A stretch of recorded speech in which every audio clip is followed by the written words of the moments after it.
시대가 흘러가면서 사람들은 새로운 언어를 사용합니다. 그와 함께 멀어져가는 어휘들도 있습니다. 한국에서 경제 부흥기 이전 시대에는 농경사회 속에서는 대가족이라고 하는 말이 많이 쓰였습니다. 한 집에 할아버지, 할머니, 아버지, 엄마, 삼촌, 고모, 아들, 딸, 손자, 손녀가 다 함께 살았습니다. 그런데 경제 부흥기를 통과하면서 이제는 많이 쓰던 언어가 대가족이 아니라 핵가족으로 바뀌었습니다. 이 시기의 가족은 아빠, 엄마 그리고 한두 명의 자녀들로만 구성되었습니다. 그런데 그 경제 부흥기가 지나고 나면서 요즘 많이 쓰는 단어 중에 하나가 1인 가족입니다.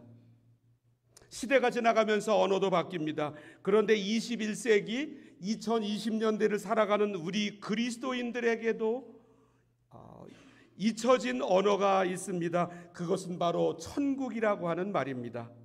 오늘날 교회에서 천국 이야기를 잘 하지 않습니다. 제가 여러 해 전에 한국에서 막 신앙생활을 배우고 교회 생활을 할 때 교회에서 복음성가를 부르고 찬송가를 불렀는데 천국 찬송을 많이 불렀습니다. 저 하늘에는 눈물이 없네, 거기는 슬픔도 없네. 저 하늘에는 눈물이 없네, 거기는 승리만 있네. 그런데 오늘날 교회 찬양팀에서 많이 부르는 찬송의 주제에는 천국이 거의 없습니다. 우리가 부르는 이 찬송가, 성경 찬송가 집에도 천국에 관한 찬송이 제법 많이 있습니다. 저 높은 곳을 향하여 나아갑니다. 황무지가 장미꽃같이 피는 것을 볼 때에. 그런데 요즘은 거의 그 찬송들을 부르지 않습니다. 왜냐하면 우리 그리스도인들의 생각 속에 천국이 별로 없기 때문입니다. 대신 동행하심, 위로해 주심, 승리, 이런 개념이 복음성가에 가득 차 있습니다. 오늘날 인기 있는 찬송은 온통 이 땅의 삶을 주제로 하고 있습니다. 천국은 오늘날의 크리스천들에게 잊혀진 언어입니다. 그런데 오늘 두 번째로 읽은 성경 요한계시록에는 오늘날의 흐름과는 정반대의 모습이 펼쳐지고 있습니다. 그것은 천국의 장면입니다. 9절 말씀을 읽어보겠습니다.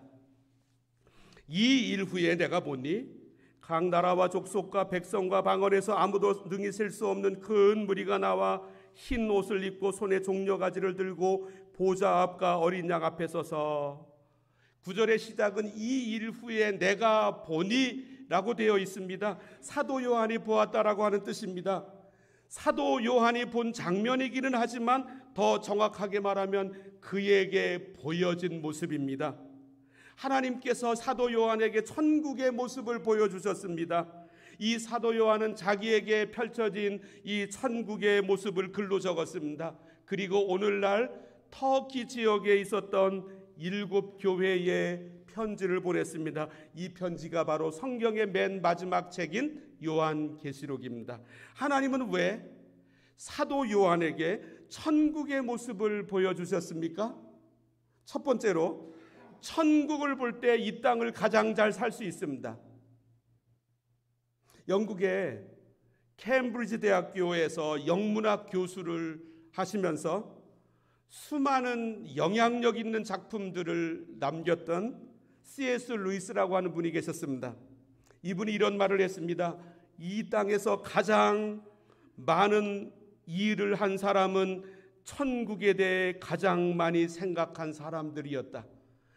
이 말씀을 생각할수록 정말로 그렇습니다. 이 땅에서 역사를 보면 가장 많은 업적을 남겼던 사람들은 천국에 대하여 가장 많이 생각했던 사람들이었습니다. 사도 바울의 경우도 그렇습니다.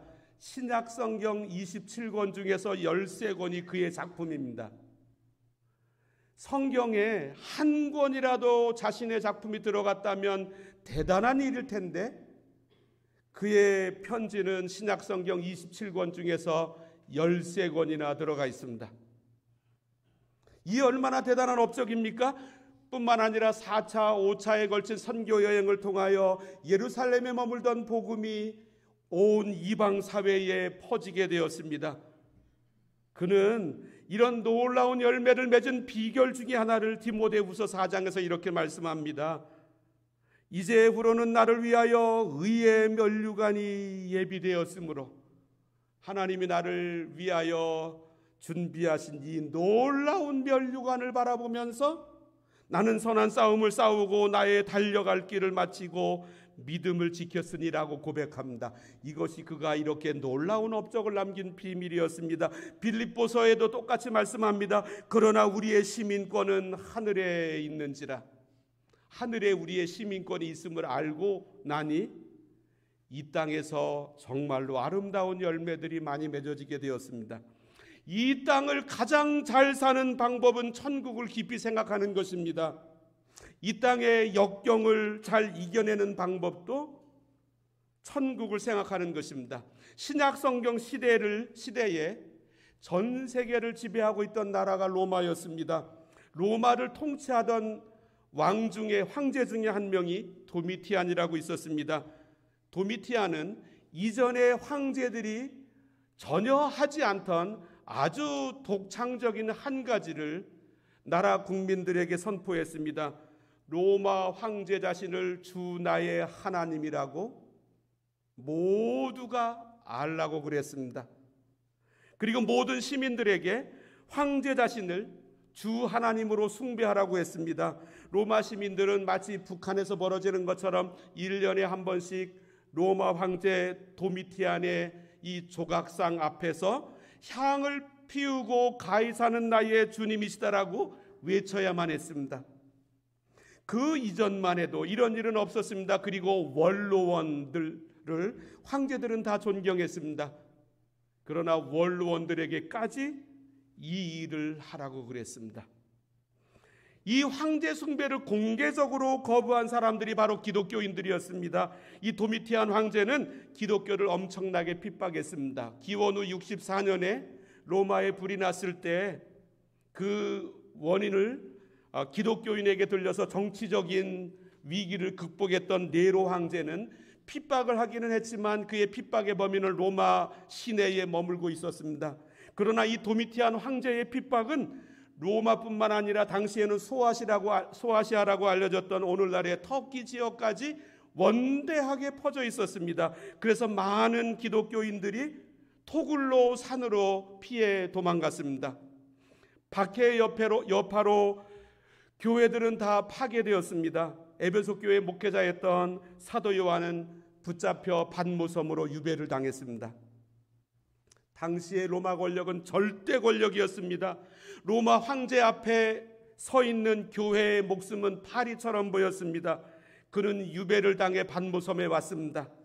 언제까지 여기에 있게 될지, 그가 과연 빠져나갈 수는 있을지 아니면 여기에서 생명을 마쳐야 될지 전혀 알 수가 없었습니다.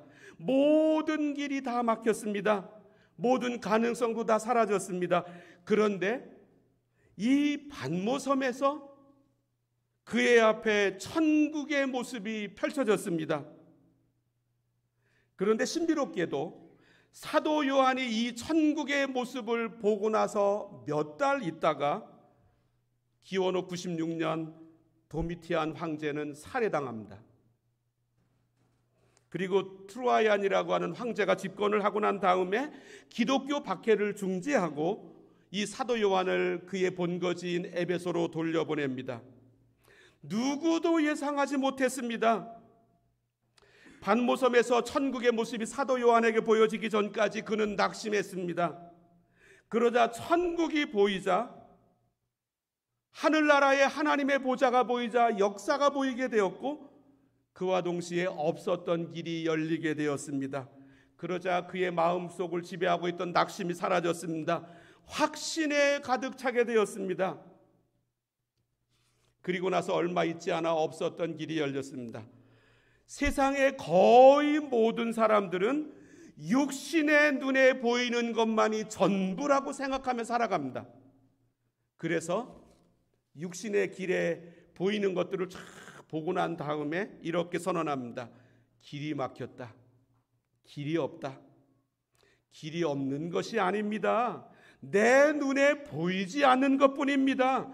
천국이 보이면 없었던 길도 열리게 되어 있습니다. 사람들이 낙심하는 이유는 여기가 전부라고 알고 있기 때문입니다. 그래서 여기에서 이루면 다 이룬 것이다. 여기에서 얻으면 전부를 다 얻은 것으로 알고 있습니다. 그래서 이 땅을 따라 왔다 갔다 하면서 살아갑니다. 카메룬 동부를 가면 다는 아니지만 아주 상당한 부분 원시적으로 생활을 합니다. 그 대표적인 예 중에 하나가 화장실이 없습니다. 거기 가면 이 화장실의 고마움을 정말로 아주 철저하게 깨닫습니다. 그런데 거기에 간 모든 우리 선교팀원들은 기쁨으로 견딥니다. 그 이유는 몬트리올에 우리의 집이 기다리고 있기 때문입니다. 화장실이 기다리고 있기 때문입니다. 그래서 거기에 생활을 기쁨으로 감당합니다. 천국이 보이게 되면 이 땅의 생활을 힘차게 할 수 있습니다. 천국이 보이면 이 땅에서 잠시 없어질 것에 대한 일들에는 몰두하지 않게 됩니다. 영원히 남을 것에 집중하면서 살아가게 되어 있습니다. 세계적인 투자가들이 있는데 우리가 다 알다시피 다 주식 투자하는 사람들입니다. 그런데 이 사람들은 시간이 한참 지나고 난 뒤에 이 주식이 최고로 오를 그 모습을 보면서 오늘 그 주식을 매입합니다. 지금 값이 최고로 높은 주식이 아니라 내가 바라본 그때 값이 아주 높아질 주식을 미리 예측합니다. 그런데 그들과는 반대로 주식에 실패하는 사람들이 있습니다. 지금 최고가를 기록하고 있는 주식을 매입하는데 매달립니다. 우리는 이 땅이 영원히 알 것으로 알면서 살아갑니다. 이 땅에 우리의 눈에 보이는 것들은 다 일시적입니다. 그래서 천국이 보이는 사람들은 일시적인 것에 내 인생을 들여놓지 않습니다. 마치 C.S. 루이스의 말처럼 이 땅에서 가장 많은 업적을 남긴 사람들은 천국에 대해 가장 많은 생각을 한 사람들이었다.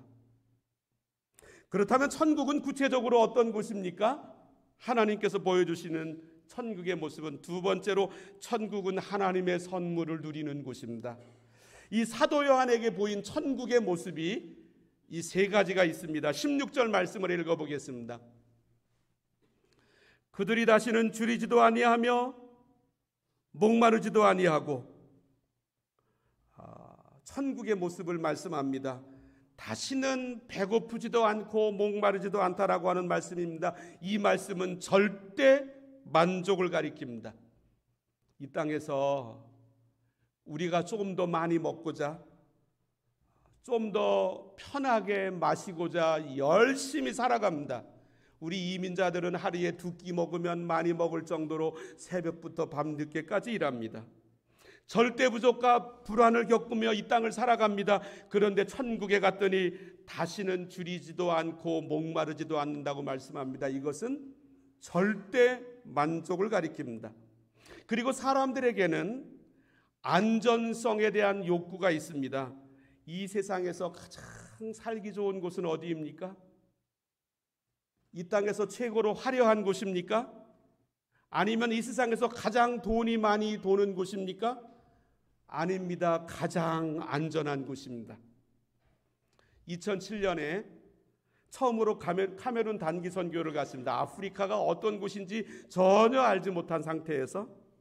그런데 그때 아프간 사태가 일어났습니다. 그러자 단기 선교 가신 여러 집사님 중에 한 분의 남편이 한국에서 서부 아프리카 카메룬으로 전화를 하셨습니다. 아프간에 일이 터졌는데 서부 아프리카는 괜찮냐는 것입니다. 거기와 거기가 거의 가까운 곳으로 있는 줄로 생각한 것 같습니다. 사람에게 있어서 정말로 중요한 기초적인 욕구는 안전에 대한 욕구입니다. 그런데 오늘 16절 후반절에서 이렇게 말씀합니다. 해나 아무 뜨거운 기운에 상하지도 아니하리니. 천국은 절대 안전을 주는 곳입니다. 첫째는 절대 만족을 주고 두 번째로는 절대 안전을 주는 곳입니다.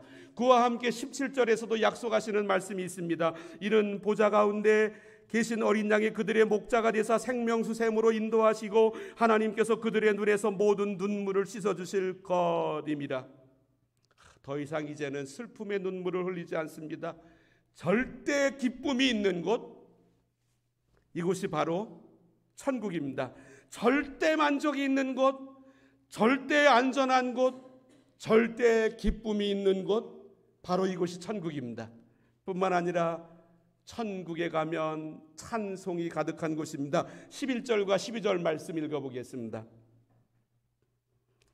모든 천사가 보좌와 장로들과 네 생물의 주위에 서 있다가 보좌 앞에 엎드려 얼굴을 대고 하나님께 경배하여 이르되 아멘. 찬송과 영광과 지혜와 감사와 존귀와 권능과 힘이 우리 하나님께 세세토록 있을지어다. 아멘 하더라.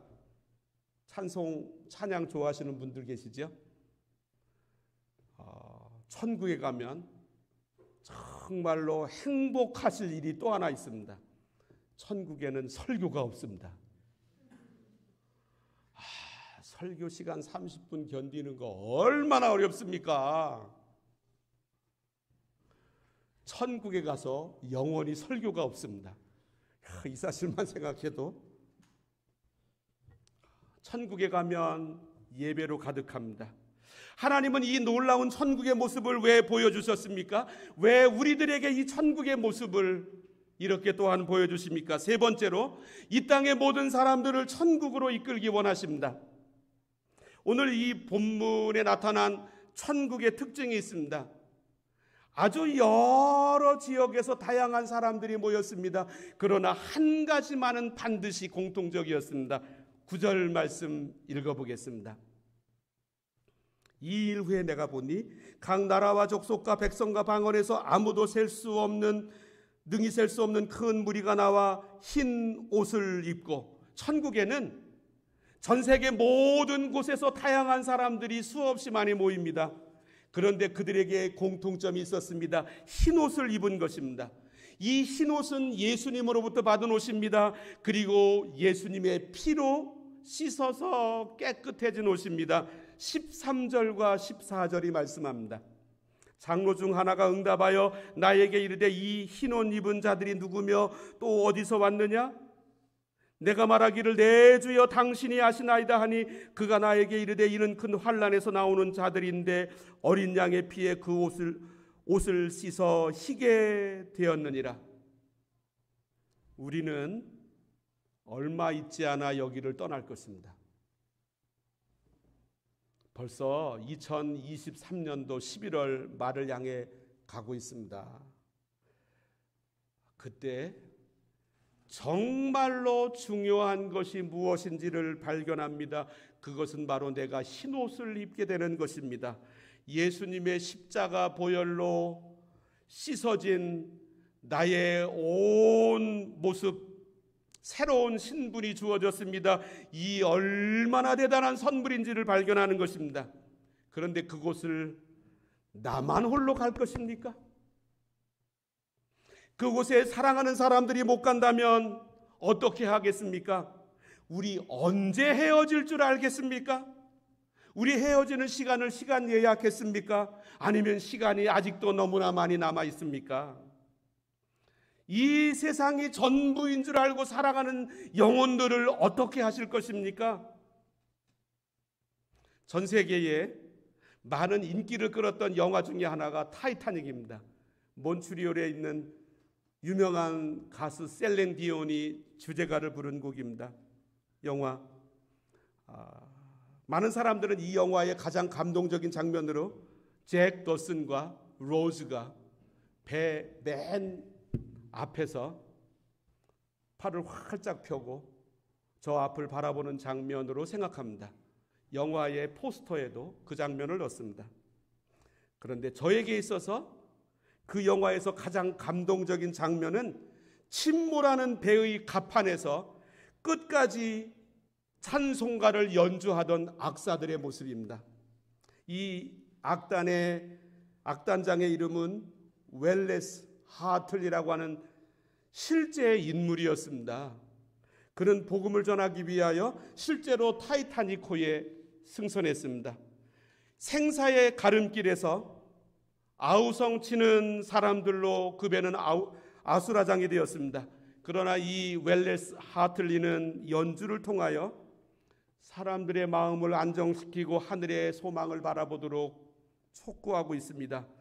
침착하게 악사들을 격려하면서 마지막까지 이 찬송가를 장엄하게 연주합니다. 바이올린 찬송을 연주하면서 그는 이렇게 외쳤습니다. 예수 그리스도 그분을 의지하십시오.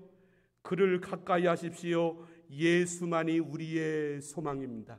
가라앉는 배와 함께 이 메시지를 통해서 사람들이 복음을 들었습니다. 그리고 그가 연주한 찬송은 이거였습니다. 내 주를 가까이 하게 함은 십자가 짐 같은 고생이나 천성에 가는 길 험하여도 생명길 되나니 은혜로다. 천사날 부르니 늘 찬송하면서 주께로 나가기 원합니다. 죽음 앞에서도 당당할 수 있었던 것은 이 천국에 대한 소망이 있었기 때문입니다. 그때 우리는 비로소 깨닫게 될 것입니다. 여기 이 땅에서 누렸던 것들이 아무것도 아니었구나. 이 땅에서 추구하는 게 무엇입니까? 남들보다 조금 더 많이 벌고 남들보다 조금 더 높은 곳에 올라가 박수갈채 받는 것 아니겠습니까? 저 토론토의 401 고속도로 거기에서 약간 위에 셰퍼드라고 하는 길이 있는데 거기에 아주 오래전에 땅값이 쌌을 때 피플스 철치를 세운 오스왈트 스미스 목사님이 계십니다. 이분은 구령의 열정이라고 하는 책을 썼는데 교회는 복음을 전하여 복음화하든지 화석화하든지 둘 중에 하나이기 때문에 우리는 전도한다. 왜냐하면 전도하지 않는 교회는 곧 비복음화되기 때문이다. 영혼에 대한 부담을 느끼지 못하는 사람은 반드시 부흥이 필요하다. 열매 없이 1년 2년을 보냈다면 어디엔가 크게 잘못되었음을 다시 한번 기억하라. 예수님을 믿지 않는 사람들은 이 세상에서 이미 심판받았습니다. 예수님의 말씀입니다. 요한복음 3장에 그를 믿는 자는 심판을 받지 아니하는 것이요 믿지 아니하는 자는 하나님의 독생자의 이름을 믿지 아니하므로 벌써 심판을 받은 것이니라. 많은 사람들이 지옥을 사람들의 문학적 상상으로 생각합니다. 그러나 예수님은 분명히 지옥을 말씀하셨습니다. 예수님이 하신 비유 중에 거지 나사로와 부자의 비유가 있습니다. 부자는 너무나 돈이 많고 사회적 지위가 있어서 아주 고운 옷을 입고 수많은 사람들과 함께 날마다 연락을 즐겼습니다. 이 거지 나사로는 가족도 친구도 없었습니다. 그의 상처를 핥아주는 개뿐이었습니다. 그리고 주인의 상에서 떨어지는 부스러기를 먹고 살았습니다. 그런데 이 땅에서의 둘의 생명이 끝났습니다. 거지가 죽어 천사들에게 받들려 아브라함의 품에 들어가고 부자도 죽어 장사되매 그가 음부에서 고통 중에 눈을 들어 멀리 아브라함과 그의 품에 있는 나사로를 보고 불러 이르되 아버지 아브라함이여 나를 긍휼히 여기사 나사로를 보내어 그 손가락 끝에 물을 찍어 내 혀를 서늘하게 하소서. 내가 이 불꽃 가운데서 괴로워하나이다. 거기에 가서도 자기가 나사로를 향하여 명령할 줄 알고 있습니다. 아브라함이 이르되 예 너는 살았을 때 좋은 것을 받았고 나사로는 고난을 받았으니 이것을 기억하라. 이제 그는 여기서 위로를 받고 너는 괴로움을 받느니라. 그뿐 아니라 너희와 우리 사이에 큰 구렁텅이가 놓여 있어 여기서 너희에게 건너가고자 하되 갈 수 없고 거기서 우리에게 건너올 수도 없게 하였느니라. 그때가 되면 이 땅에서 내가 성취한 모든 것들, 남들이 나를 향하여 부러워하던 모든 것들, 그거 일시적인 것을 알고 허망하게 생각할 것입니다. 인생의 반전이 천국에서 지옥에서 이루어질 것입니다. 지옥에는 뛰어내릴 창문이 없습니다. 우리가 만약에 천국과 지옥을 다녀오고 난 다음에 예수님 없이 죽은 사람이 그곳에 가서 밤낮 영원히 고통받고 있다는 사실을 깨달으면 어떻게 하겠습니까? 이 땅에서 이 사람들에게 복음을 전하고 어떻게 해서든지 그분들을 천국으로 데리고 가는 일에 우리의 삶의 중요한 부분을 드리지 않겠습니까? 많은 그리스도인들이 신앙생활을 교양 생활 정도로 이해하고 있습니다. 신바람 전도사라고 별명으로 불리웠던 황수관 박사님이 계셨는데, 이분은 연세대학교 세브란스 병원 의대 교수이셨습니다. 이분은 2년제 대학이었던 대구 교육대학을 졸업하고 1966년부터 79년까지 14년 동안 초등학교 교사로 있었습니다. 그리고 대구대학교 사회복지학과에서 학사학위를 받고 경북대 교육대학에서 교육학 석사학위를 받았습니다. 그런데 의학을 공부하고 싶었습니다.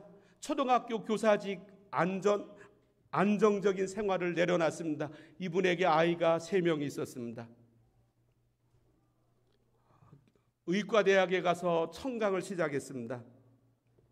교수님들은 정규 학생이 아니라고 수모를 주었지만 이분은 꿈쩍하지 않았습니다. 이분의 간증입니다. 청강생이다 보니 어떤 교수님은 시험지를 주지 않았다. 그래서 내가 밖에 나가서 교수님 저도 어젯밤에 밤을 새워 공부했으니까 시험지를 주십시오 하니까 던지다시피 주었다.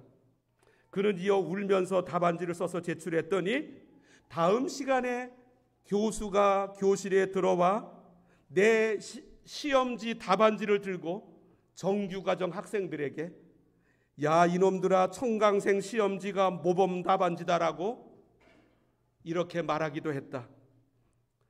이렇게 해서 이분은 1990년 국민대학교 대학원에서 생리학 의학 박사학위를 받습니다. 생리학 박사학위를 받습니다. 그러던 어느 날 강원도 춘천에서 학회가 열렸습니다. 이분이 학회에 참석하고 난 다음에 경춘선 열차에 몸을 실었습니다. 자기 옆에는 함께 학회에 참석했던 서울의 한 교수님이 옆에 타고 있었습니다. 이 황수관 박사는 전도제를 꺼내서 이분에게 복음을 전했습니다. 그랬더니 이분이 황수관 박사님에게 이렇게 말했습니다. 저도 예수 믿는 사람입니다. 그런데 저는 지금까지 전도를 한 번도 하지 못했습니다. 그러면서 자신의 지갑에서 명함을 꺼내서 주더랍니다. 그는 연세대학교 세브란스 의대 교수님이었습니다. 꼭 뵙기를 원합니다라고 하는 말과 함께 황수관 박사는 시간이 얼마 지나 연세대학교 의과대학에서 자신의 분야의 교수를 채용한다는 광고를 보고 거기에 지원했습니다. 그런데 이분이 합격하게 되었습니다. 이 황수관 박사는 말하기를 연세대학교 모든 교수님들 중에서 아래로부터 밟아서 여기까지 온 사람은 나 하나밖에 없다고.